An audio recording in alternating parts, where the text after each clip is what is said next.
मित्रांनो, तुमच्या इथं जर असा पेरूचं झाड असन आणि त्याच्यामध्ये भरपूर कीड लागली असन तर बघा, इथं कीड लागून हे पेरू पडलेत. हे पेरूंमध्ये कीड लागलेली आहे. एक डंक माशी असती जी ह्या पेरूमध्ये डंक मारून त्यात भरपूर असे किडे सोडती. हे पहा, आता हा पेरू बघा, ह्या पेरूमध्ये असे डंक मारले आहेत. डंक माशीने हे डंक मारले, त्यामुळे ह्यात आळ्या पडतात. अशा आळ्या बघा ह्या पेरूमध्ये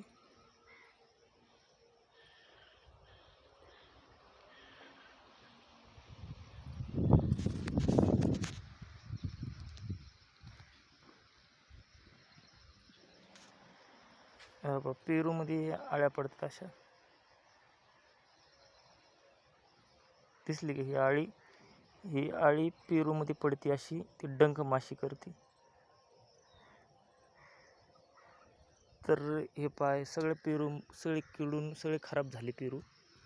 तर ह्याच्यापासून जर आपल्याला वाचवायचं असेल आपल्या पेरूला, तर एक असा ट्रॅप असतो जो त्या डंक माशीला त्यात फसवून मारून टाकतो. बघा, हा असा एक ट्रॅप असतो, तो आम्ही काल लावला. ह्याच्यामध्ये कितीतरी अशा माशा मरून पडल्यात. का मध्ये माशा आहेत ना,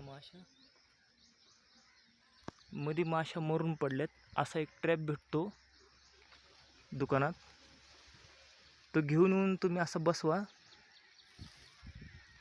म्हणजे तुमच्या पेरूमध्ये किडे नाही लागणार.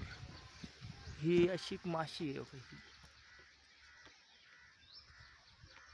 ही माशी जी आहे,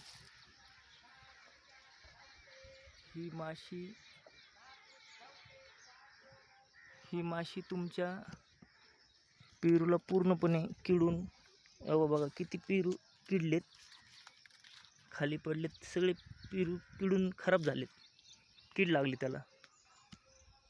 तर हे तो ट्रॅप भेटतो दुकानात, त्यामध्ये फक्त मादा माशीच फसती, नर नाही.